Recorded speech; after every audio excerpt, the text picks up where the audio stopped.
Yes, people, match reaction, and I'm gonna get straight into it, car. I'm fuming, I can't lie to you. I hate being right when it's something wrong with Arsenal. I hate being right. Do you see what I see now? Let's get into it, because that game brought nothing new to the concerns we've been seeing in recent weeks. Nothing new.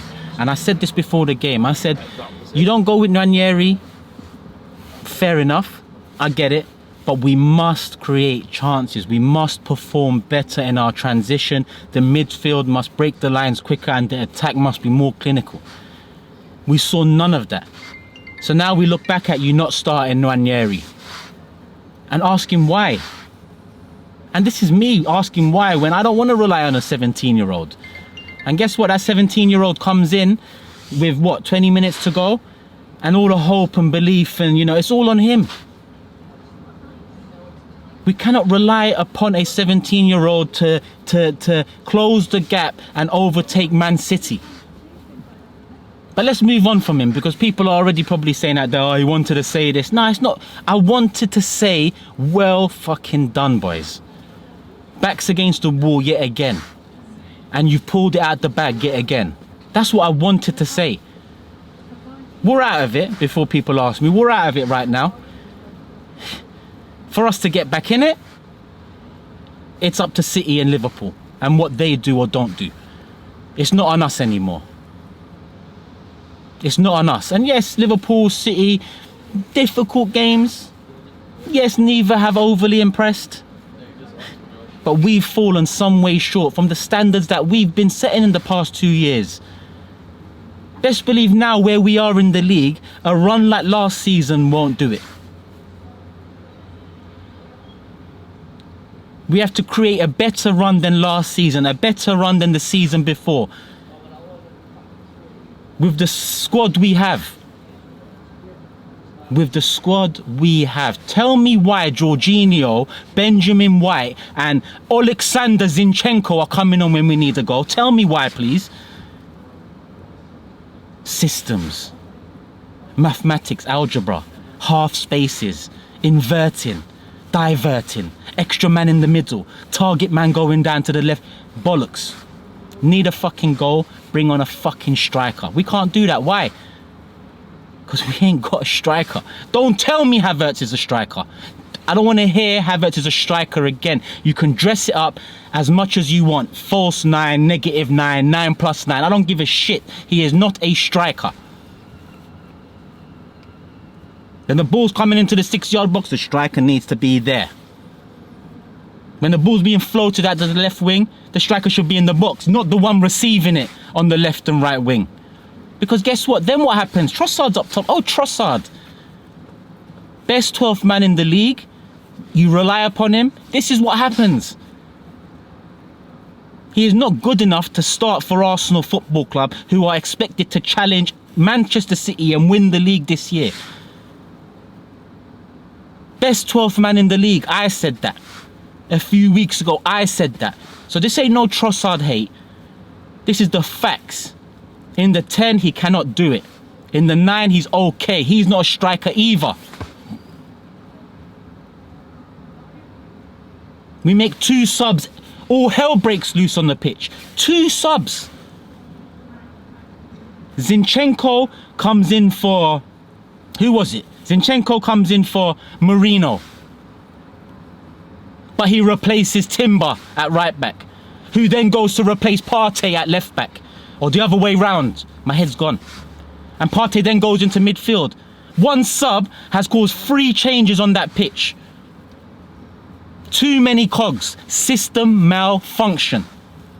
We didn't need more cogs in the fucking summer. We didn't need more cogs. We needed a player that you bring in, you put your arm around his shoulder and you say, you're going to win us the fucking league. I like Marino. He's a decent 8. He hasn't looked it so far. I think that was a good sign, and it was a cog we actually needed in that position. But guess what? We can't look at Marino and say, bring us the league title. He's not that player, but we have to, right? We have to look at Marino. Under par so far. We have to look at Ranieri. and say start the 17-year-old. Why? Why do we do this if we had an 8 out of fucking 10 transfer window or 7 out of fucking 10? I called it 3 out of 10 and I'm embarrassed with myself. That transfer window was an embarrassment. An absolute embarrassment, because I haven't been overly impressed by City. I haven't been overly impressed by Liverpool. But guess what? They've been clear of us. They are clear of us right now. 2 more difficult away games this week. Inter, listen, I expect to qualify in the top 8 in the Champions League. If it doesn't happen, we'll talk in January. If it does happen, we'll talk in February when it's knockouts. But you see Chelsea next week? Fuck Chelsea next week. I got Matisse calling me, we're going to beat you. Brother. You very well might. But I wasn't going into this season worrying about fucking Chelsea or Newcastle or Bournemouth or the PGMOL or whatever. It was on us to do what we needed to do this summer. To close that gap and overtake Manchester City. We didn't do it. Kevin De Bruyne on the bench today returns from injury. They still haven't lost a game. Long day, long week, long season. Long season. What did we create in that game aside from that Rice header at the end where he should have buried that? He should have buried that. But guess what? He buries that. It's 1-1. It's a draw. So fucking what? We had to win today. We had to win today. Willock at times today embarrassing us. Putting in a shift. Moving the ball from one side to the other side of the pitch. Transitioning well. In the moments they had to break, they broke well, Newcastle. We had 0 shots in the second half. 0 shots in the second half. We needed to score a goal. We had 0 shots on target in the second half. We brought on Jorginho, we needed a goal. We brought on Ben White, we needed a goal. We brought on Zinchenko, we needed a goal. Too many cogs, system malfunction. You might want me to break up the game and break it down. That ain't me. Go watch Tactical Insight for that next week. Go watch whatever. I'm about to hold it on the Big 6 on Monday. I'm about to hold it on the Mob tomorrow. You Arsenal fans in the comments saying, he really predicted the draw. He acts like Arsenal are the worst team. Use your fucking loaf. Use your loaf. We could all see this panning out. We could all see it. Hence why we all wanted a 17-year-old to start the game, because we wanted something different. It is what it is. We move. What can we do? We're in this season. We move. We can't just call it a day here. We have to hope. We have to believe. But we're not going to win the league. We're not going to win the league. We've dropped far too many points. 10 game weeks.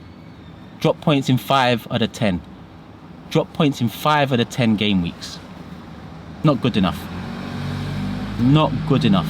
Like for like fixtures, season on season, we are down 4 points. And by like for like, I mean Newcastle away, I mean Man City away, I mean Tottenham away, Liverpool at home, Bournemouth away, Brighton. All of these games, like for like, last season results compared to this season, we are down 4 points.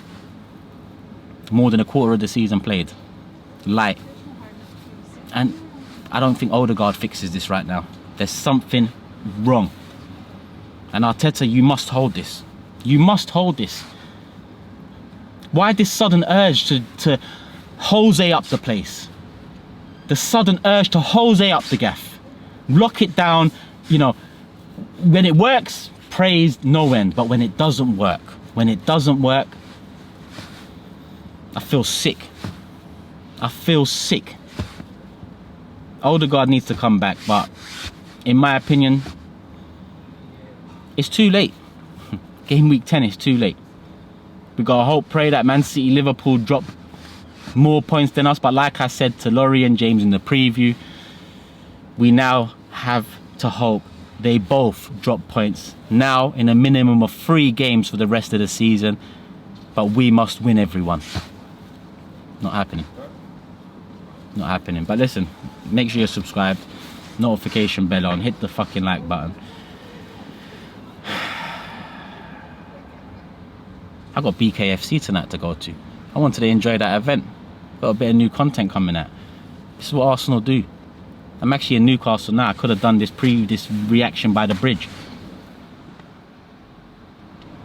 I said, nah, let's get in the car. This ain't a bridge aesthetic reaction. Lock it off, man.